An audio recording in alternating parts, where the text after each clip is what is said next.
Oi, Cris, tudo bem? Então, começando aqui a nossa primeira aula nesse formato de videoaulas, eu vou mandar alguns conteúdos para que você estude. A gente vai falar sobre alguns conceitos do inglês, alguns conceitos básicos para a gente retomar as aulas e eu vou mandar também alguns exercícios e algumas atividades para você fazer durante a semana, tudo bem? Como a gente combinou. Então eu vou. Hoje a gente vai falar um pouco sobre as bases de uma gramática em inglês. A gente sempre começa, né, usando um termo talvez mais da construção.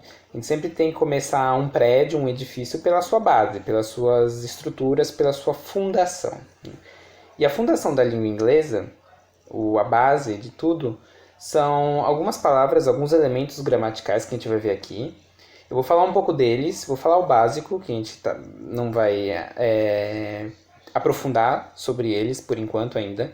O básico para que a gente consiga tanto desenvolver a nossa pronúncia em inglês, a nossa fala, o nosso speaking, tanto quanto o nosso writing, né, a nossa escrita. E, obviamente, essas explicações vão ajudar em em todas as outras formas de comunicação do inglês.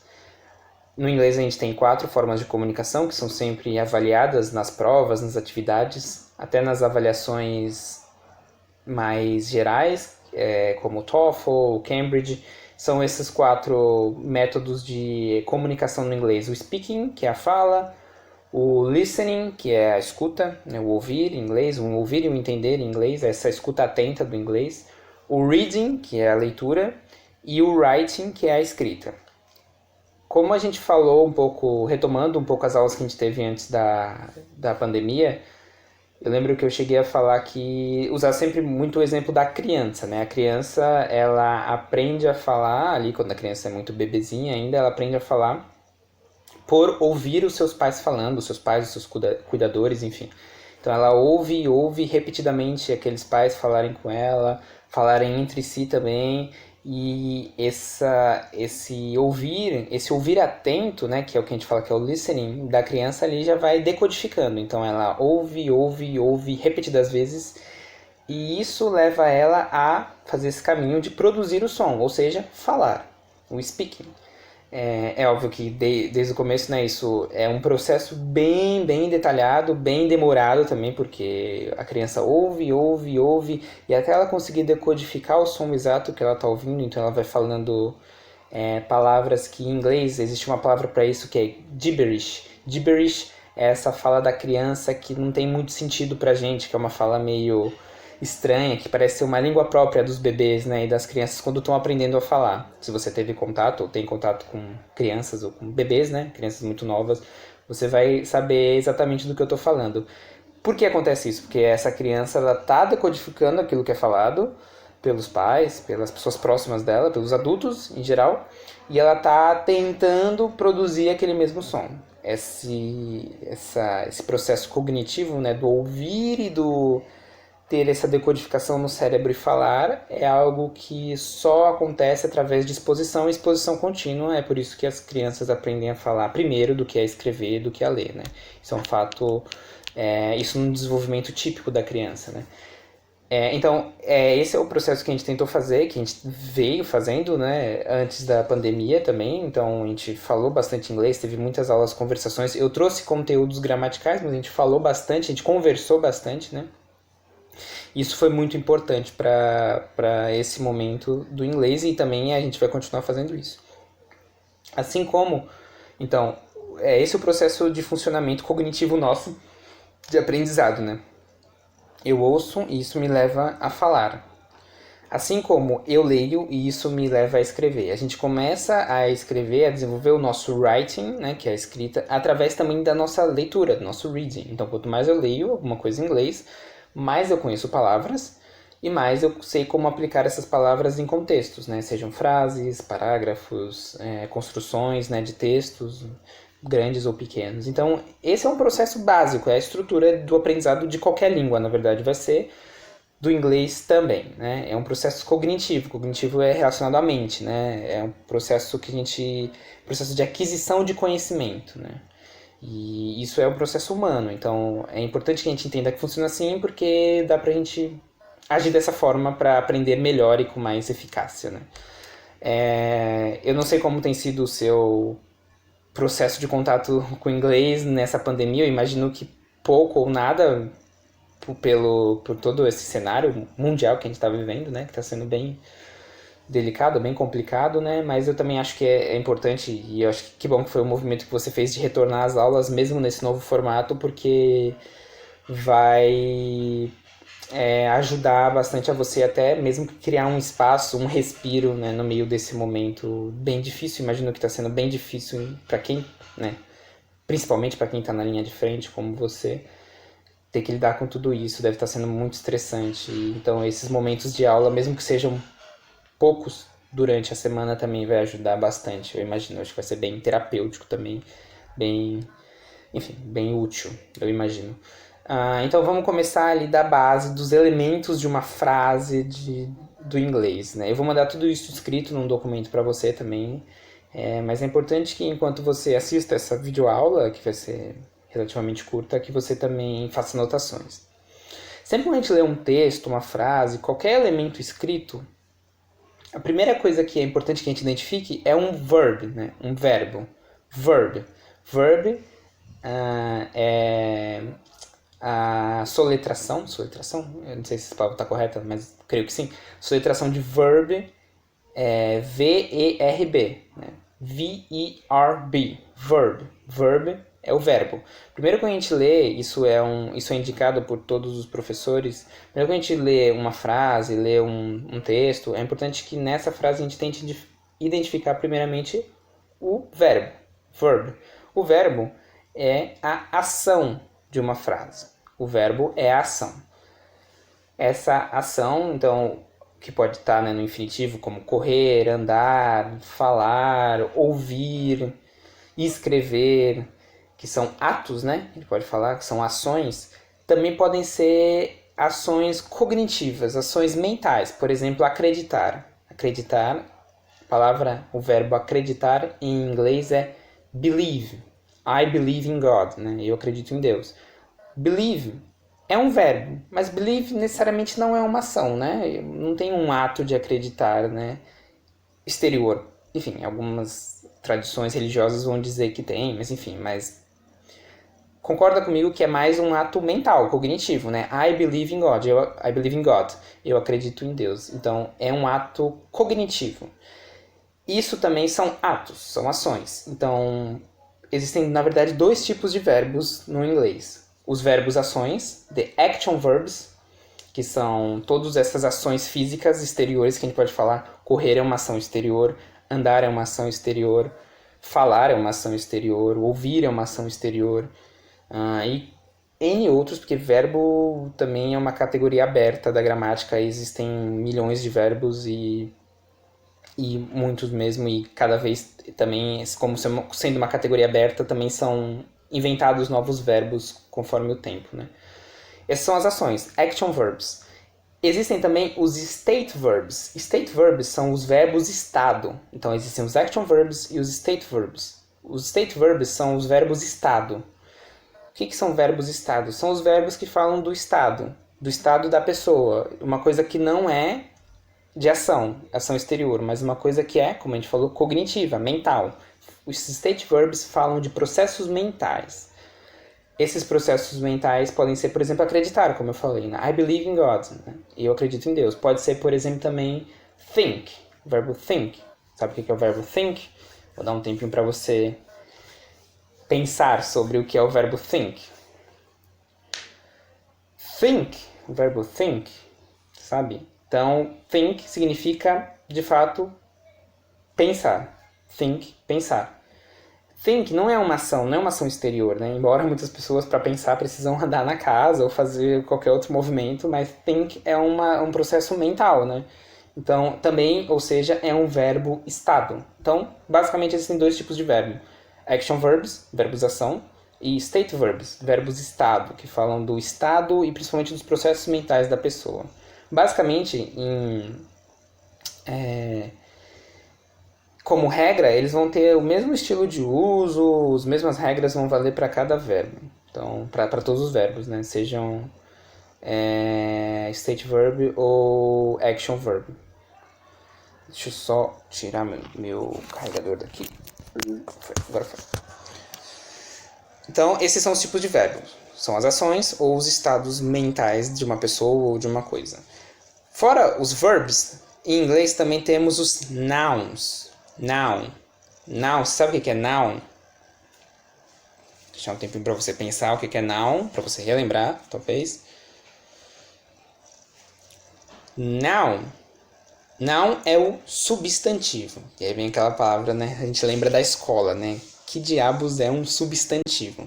Substantivo noun. Noun são os substantivos. Substantivo talvez seja a maior categoria de palavras do inglês. O verbo, de verb, né? Verbo também tem muitas categorias, mas noun é o que tem mais. Por quê? Noun, basicamente, N-O-U-N, noun. Noun, ou seja, substantivos são nomes. Nomes, basicamente. Nomes de coisas ou de pessoas. É por isso que a gente fala que existem os proper nouns e os common nouns. Proper nouns and common nouns. Sabe o que são essas duas palavras? Proper nouns, esses dois conceitos, proper nouns e common nouns. Bem parecido com o do português, o conceito das duas. Proper noun é o nome próprio ou substantivo próprio. O que é um substantivo próprio? Normalmente é o substantivo que a gente usa com letra maiúscula, né? São nome de pessoas, de países, de cidades, que também são coisas que não tem tradução, né? Cidades e países. Normalmente país, por uma questão de organização mundial, eles usam o inglês para falar o nome do país, né? Então, Brasil com Z, por isso, né? Que é Brasil com Z, ou Germany para a Alemanha. Então, nomes próprios, nome de pessoas, nome de países, nome de cidade e no inglês, nome de nacionalidade. Então, por exemplo, uma nacionalidade, né? Nós somos brasileiros, então we are Brazilian people. Esse Brazilian é em letra maiúscula, especificamente no inglês. É um nome próprio. No português não é nome próprio, a gente coloca brasileiro com letra minúscula mesmo. Então, esse é um conceito próprio da língua inglesa. Então, nomes de pessoas, nomes de cidades, nome de países e nome da nacionalidade e também do idioma, né? Desculpa, faltou do idioma. Então, we are Brazilian com B maiúsculo, né? Capital letter, né? Letra maiúscula. And we speak Portuguese. Português também com letra maiúscula. Portuguese. Nós falamos português, que é nosso idioma, não a nossa nacionalidade, ok? Então, são alguns exemplos de nomes próprios, nomes que normalmente são... normalmente não, em todos os casos são usados com letra maiúscula. Na nossa outra mão, né, in the other hand, também é uma expressão no inglês, né, in the other hand, ou seja, na nossa outra mão, nós temos os nomes comuns, ou common nouns, substantivos comuns. O que são substantivos comuns? São nomes de coisas comuns, normalmente objetos, coisas, coisas abstratas também como sentimento, né, love, sadness, happiness, né? Ou objetos físicos também, ou seja, objetos abstratos ou objetos físicos, né? Objetos físicos, chair, cadeira, laptop, que é o notebook. Lembra que notebook, do português notebook, em inglês é laptop. Cell phone. E milhares de nomes outros comuns ou substantivos comuns. Substantivos comuns, assim como no português, são com letra minúscula porque são nomes de coisas, ou coisas tanto físicas, materiais, pode dizer assim, ou abstratas. Esses são os substantivos, nouns. Proper noun and common nouns, ok? Então a gente já falou sobre verbs e agora nouns. Agora a gente vai falar sobre mais dois conceitos que são também principais, vamos colocar assim, para a gente construir várias frases, que são os adjectives, A-D-J-E-C-T-I-V-E-S.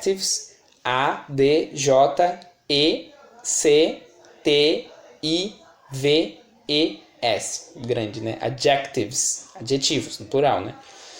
O que são adjetivos? O que você lembra do que é um adjetivo, Cris? Adjetivos, eles dão características aos substantivos, especificamente aos substantivos, né? Ou seja, lembra então que a gente deu o conceito de substantivo, que é o nome de uma coisa própria ou uma coisa comum. Os adjetivos vão dar características, vão dizer características sobre essas coisas próprias ou comuns. Então, por exemplo, se eu falo um nome próprio, né? I don't know. Christiane is your name, right? Christiane é um nome próprio, o seu nome. Se eu falo uma característica sua, por exemplo, the physiotherapist Christiane. Physiotherapist is your characteristic. Physiotherapist é a sua característica. Característica de quê? De profissão. Né? Uma característica profissional. Então, physiotherapist é o adjetivo da Christiane. Ok? Não tem nenhum segredo quanto a isso. Mas existe uma diferença fundamental, não é um segredo, mas tem uma diferença fundamental aí, que são os adjetivos em inglês, eles vêm antes do substantivo. Então, os adjectives, vêm antes dos nouns. Então, por exemplo, se eu faço em português a Cristiane fisioterapeuta, então Cristiane, nome próprio, fisioterapeuta, o adjetivo. Primeiro Cristiane, depois o adjetivo. Em inglês isso se inverte. O adjetivo vem sempre antes do substantivo. Então, the physiotherapist, ou physiotherapist só, Cristiane. Physiotherapist, Cristiane. A característica da profissão e o substantivo depois. Adjetivo primeiro, substantivo depois. Isso ocorre mesmo se tiver 2 ou 3 adjetivos para um substantivo. Então vão vir todos os adjetivos antes do... Desculpa, vão vir todos os adjetivos antes do substantivo, ok? E esses adjetivos podem variar conforme muitas características, né? Pode ser característica de cor, por exemplo, color, red, blue, yellow, pink, black, isso sobre qualquer coisa, né? Color pode ser de tamanho, né? Tamanho é size, né? Big, little, small, huge, né? Que é imenso. Pode ser isso para qualquer substantivo, né? Específico. Pode ser também de formato é diferente de tamanho, né? Tamanho em inglês é size. Tanto é que, por isso que falam as modelos plus size, né? Plus é a mais, né? É o mais, né? Size é tamanho. Plus size. Size é tamanho. S-I-Z-E. E tem o formato. O formato é shape. Né? Bem parece com a palavra shape de skate, né? Shape. S-H-A-P-E. Shape. Shape pode ser round, circular, square. Square é quadrado. Triangular. Qualquer tamanho. Qualquer formato, não tamanho. Né? Pode ser também de idade, no sentido de velho, né? Old, new, que é novo, young, que é jovem. Então, enfim, há uma infinidade de características. Pode ser também de, se for de um objeto, falar do material, né? Material, wooden, que é de madeira, steel, que é aço, paper, que é papel. Pode ser, então, a paper notebook, né? Um caderno, notebook é caderno, né? Um caderno de papel, né? A paper notebook. A wooden chair, né? Uma cadeira de madeira, sempre nesse formato. Primeiro o adjetivo, segundo o substantivo respectivo ao adjetivo. Né? Ok? Tudo bem? O adjetivo, então, resumindo, dá características ao substantivo. Adjetivo dá característica ao substantivo. E temos o último elemento que a gente vai falar hoje, nessa estrutura básica, que aí sim a gente vai conseguir construir muitas... vamos começar a construir bastante frases nessas variações, com esses elementos, que é esse último elemento é o advérbio. Em inglês, adverb, né? É A-D-V-E-R-B. Adverb. Advérbio. O que é um advérbio? Sabe? Você lembra o que é um advérbio? Eu não sei se a gente chegou a falar nas nossas aulas. Uma dica interessante para lembrar, para saber o que é um advérbio, é justamente a leitura da palavra separando o seu sufixo, né? O seu prefixo, desculpa, ad, né, no caso, mais o vérbio, né? Ad é o prefixo é aquilo que vem antes de um radical, né? Um prefixo de adição. Ad é adição. E vérbio vem de verbo mesmo. Então, um advérbio é algo que adiciona ao verbo. Adiciona ao verbo o quê? Característica. Então, um advérbio dá característica a verbo, basicamente. Então, se um adjetivo dá características a substantivo, o advérbio dá características a verbo, ou seja, como a gente viu, o verbo dá características a ações. Então, por exemplo, como isso funciona na prática, né? Em português primeiro, se eu falo assim, eu corro rapidamente. Eu corro rapidamente. Eu é o sujeito. O sujeito faz parte do substantivo. Eu. Corro é o verbo, né? O verbo no presente. Eu corro. Eu corro de que forma? Eu corro rapidamente. Esse rapidamente está dando característica ao eu ou ao corro? Você acertou se pensou que, ou se falou que rapidamente dá característica ao corro, ao verbo. Então, voltando, ou seja, rapidamente é um advérbio. Dá característica ao verbo corro. Então, eu corro rapidamente. Rapidamente, o advérbio do verbo corro. Dá característica ao verbo. Fala de que forma que eu corro. Eu corro rapidamente. Tudo bem? Isso em português, acho que é mais tranquilo, né? Em inglês, como é que funcionam os advérbios? A gente usa muito os advérbios sem saber que são advérbios e tudo bem. Mas é só a gente pensar na construção dele porque ele está modificando ou dando característica ao verbo. Muitos advérbios a gente consegue identificar pelo final li de ly. Por exemplo, no português, muitos advérbios, advérbios de modo, que é os que indicam como alguma coisa é feito, tem esse final mente. Rapidamente, velozmente, facilmente, tranquilamente, etc. No inglês, esses vão ser o do fim li, né? Alguns deles pelo menos. Então, facilmente. Em inglês, fácil, o adjetivo fácil é easy, né? Para transformar esse adjetivo num advérbio, fica easily. Easily. So, I study easily. Eu estudo facilmente, né? E não I study easy. Estaria errado, porque easy é um adjetivo. So, I study easily. Eu faço alguma coisa facilmente. I study easily, que é aquele final ly. Esse easily, como o easy termina com y, né? E-A-S-Y, no adjetivo, quando você passa ele para um advérbio, ele vai perder o y e vai adicionar o i. Então fica E-A-S-I-L-Y. Easily. Aí, então pode falar I speak English easily. Eu falo inglês facilmente. Igual. Mais um outro exemplo. I run quickly. Quick é o verbo também para rápido, né? Assim como fast. Quick. Q-U-I-C-K. Quick. Quick é o adjetivo. I am a quick person. Posso falar, eu sou uma pessoa rápida. Então é um adjetivo. Eu sou uma pessoa rápida. I am a quick person. Mas eu posso falar que eu faço alguma coisa rapidamente, né? I run quickly.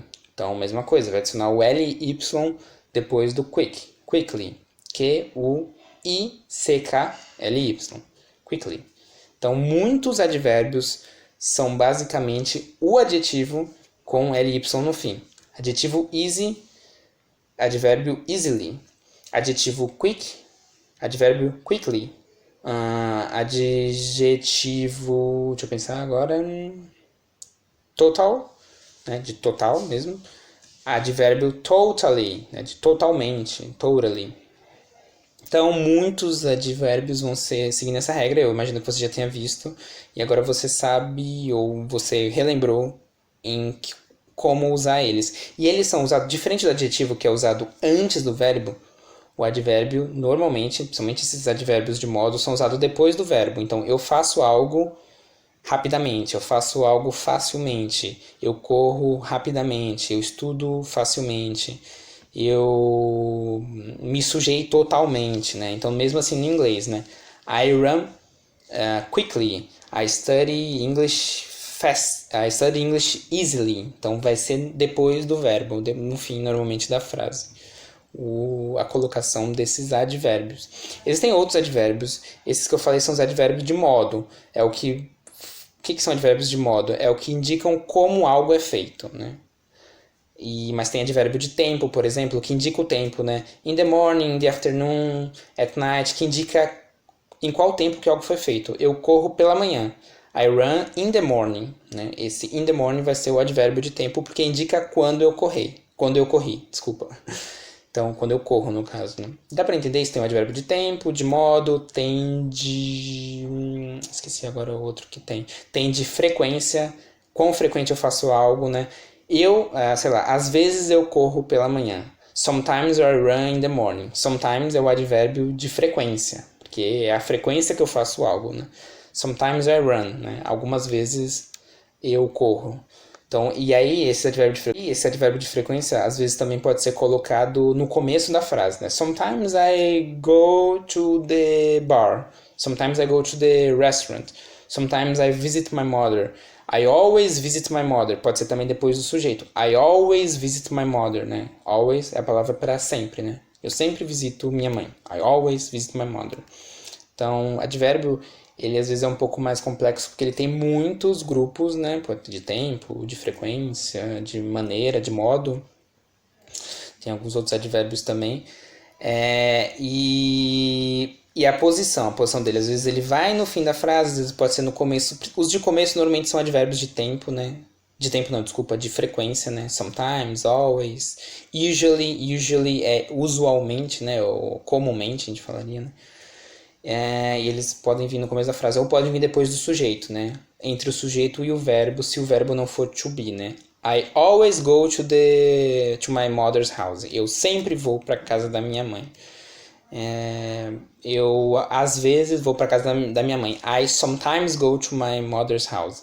Então, eles têm alguns alguns posicionamentos a depender do advérbio, então às vezes ele acaba sendo um pouquinho mais complexo porque ele pode ser no fim, pode ser no começo, pode ser no meio da frase, mas a gente usa bastante advérbio porque a gente indica bastante como algo é feito, né? Basicamente o advérbio responde como algo é feito, quando algo é feito e como, quando e por que algo é feito.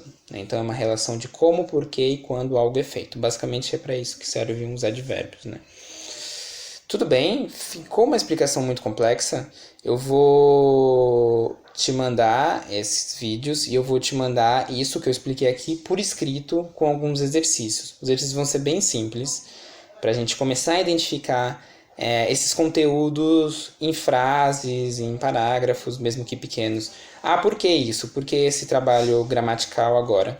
Para a gente também construir frases gramaticalmente corretas e para falar de uma forma gramaticalmente correta, para conseguir construir frases, né? Porque a frase justamente é a junção dessas palavras e essas palavras precisam estar numa regra específica, né? Tudo bem, Cris? Ok?